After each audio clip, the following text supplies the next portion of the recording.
Greetings, Bears News, Fan Report family. Hit that like button and subscribe to Bears News Fan Report so you don't miss a single moment of what's coming next.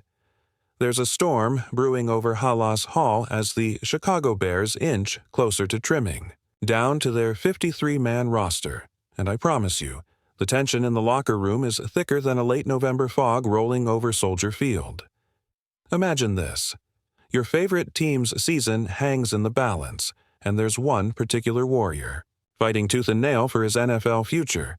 We won't name him just yet, because the thrill of discovery is half the fun. Just trust me, this is a fight you'll want to witness. Picture a battlefield on the day before the Bears' final roster announcements. Coaches pacing, veterans glancing nervously at practice reps, and hopeful veterans crossing their fingers that their performance in padded drills will save them. In the background, chatter swirls around four names. A trio of defensive tackles and a versatile defensive back who each have cap hits that could free valuable millions for the front office. The whispers are loudest around one of those defensive tackles, a 6'3", 302-pound force who stepped into our defensive line last season with nothing but a one-year contract and a burning desire to prove he belonged. He wasn't even with the Bears when preseason began. He was snagged off waivers only days before opening day, thrust into a system he barely had time to learn, yet somehow he became a steady presence in all 17 games. Last year, he racked up 23 tackles, 7 quarterback hits, 3 sacks, and even chipped in with 3 tackles for loss. Impressive numbers for a rotational player who arrived on the scene with zero fanfare. Yet his PFF grade lingered around 45.5, a shocking figure given his impact on key downs. So how did he keep his spot? Because when he lined up at defensive tackle, he was a handful for opposing offensive linemen. That size, that athleticism, it demanded respect. But as the Bears bolstered their defensive front this offseason with new high-profile signings and rookies pushing for reps, our unnamed veteran now finds himself on the brink. Could his grit and heart be enough to outfox the numbers on his contract? Let's zoom out a bit. In 2024, Chicago's defense was notorious for its vulnerability up the middle, surrendering ride after ride to running backs and quarterbacks alike. Adding reinforcements meant someone had to pay the price, literally and figuratively. Teams are bound by the unforgiving constraints of the salary cap, which forces tough decisions. Part ways with a reliable veteran, or bite the bullet and risk financial strain later on. When the final cut-down day arrived, every coach, every scout, every front office staffer knew that the ripple effect of releasing just one player would extend beyond practice reps. It would affect the culture, the leadership, the hallway conversations on whether this team is truly committed to winning. Now, our hero's journey began as an underdog tale. Undrafted free agent out of a small college, bouncing from franchise to franchise until fate led him to Chicago. He's a 4-year pro who's earned 2 Pro Bowl nods and twice made All-Pro, but let's not forget the times he lined up at left tackle in the Super Bowl and struggled to contain elite edge rushers. Those exposés were carved into his reputation, and many questioned whether the Bears were gambling on a washed-up veteran. Yet, he silenced critics by surrendering pressure on just 4.4% of his pass block snaps last season, ranking 3rd best among all NFL guards. That level of consistency is rare. It's the kind of reliability that turns a lineup into a fortress. So why is he still in danger? Enter 3 other contenders. A highly touted rookie with a towering frame who was drafted to be the future, a second-year player whose college pedigree promised greatness but whose NFL production has been underwhelming, and a defensive back who offers special teams value yet struggles to find a starting role in a crowded secondary. Each one has a story. Each one has hope, but only 3 will make the final roster. Could our veteran's veteran savvy and leadership in the locker room outweigh the allure of youth and potential? Is it possible his cap hit is the heaviest? Weight the front office can't ignore? Let's explore the backstage drama. Word is, during Wednesday's walkthrough, coaches approached our veteran privately, praising his work ethic but cautioning him about what's coming. He looked them in the eye and nodded. No panic, just determination. Could that calm under pressure be the edge he needs? Some insiders wonder if a late positional switch to the edge might keep him around, leveraging his raw power against lighter, quicker tackles. Yet, rumors swirl that his best days might be behind him. Could he reinvent himself one more time? Or will this be his swan song in navy and orange? Through all this uncertainty, one thing stands out: his legacy as a leader. Younger.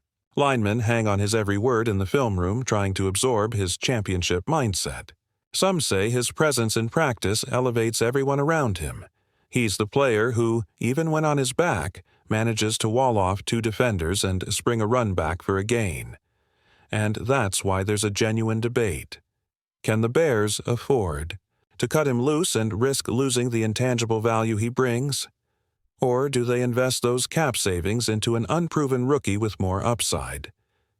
But let's be clear, this isn't just about salaries or snap counts. It's about loyalty, grit, and a veteran's final chance to etch his name into Bears lore. Does he have one last heroic stand left in him? A performance so electrifying that coaches can't deny his impact? Could the roar of Soldier Field echo his triumphant return after a bone-crushing fourth-quarter goal line stand? Right now, his future hangs by a thread, and as cuts loom in the next 48 hours, every play he logs in practice, every grunt and grind in the weight room could tip the scales. Before we dive deeper, make sure to smash that like button and subscribe to Bears News Fan Report so you never miss a beat of Chicago Bears action. Picking right back up where we left off, let's talk about the cap implications that could decide our veteran's fate. If the Bears cut him, they immediately save his $3.26 million cap hit, freeing resources to chase reinforcements at linebacker, or linebacker to safety hybrids, but they also lose the locker room leadership that can't be quantified on a spreadsheet. On the other hand, letting a younger, cheaper player step into that role could yield long-term upside. Perhaps a rookie with first-round talent who can be slotted in without mortgaging the future. The question is, which scenario do the Bears believe maximizes their championship window? As we've seen in recent seasons, the NFL is a ruthless business, and sometimes the cold calculus of cap savings wins out over loyalty. Yet the emotional cost of releasing a player who has earned the respect of teammates, who sets the bar in every film session and weight session, cannot be ignored. Now, consider the alternatives. That rookie defensive tackle drafted in the second round last year, who flashed potential in college but has yet to consistently translate it to the pro level. Could he, with a batch of extra reps next to the ideal mentor, become the player we believe he can? Imagine him dominating at the point of attack while our veteran quietly transitions to a rotational role, guiding the rookie through techniques on run stopping and hand placement. Some insiders whisper that this is exactly the path the Bears envision, a gradual shift of power that preserves cap flexibility and builds continuity. But can we trust a player who has only logged limited snaps in garbage-time scenarios to hold the line when the game is on the line? That remains to be seen. Fans grumble about loyalty to the franchise, but the truth is, this is a business first. Yet, within that business framework, there are moments where sentiment must weigh heavily, especially when a player's value extends beyond his on-field numbers. In that sense, keeping our veteran helps maintain a culture where players know their work ethic and character matter. Will the Bears resist the siren song of cap savings and cling to the intangibles that he brings, or will they coldly calculate that his $3.26 million could shore up two other positions that need immediate attention? Only the decision-makers in Halas Hall know for sure, and when they make their calls, the world will watch. As we wrap up, let's not overlook the ripple effects on team morale. Should the decision-makers choose to release him, there's bound to be pushback from players who count on his mentorship. Rookie linemen might lose their on-field tutor, while defensive coaches lose a trusted bridge between scheme and execution. Conversely, if he stays, it sends a powerful message.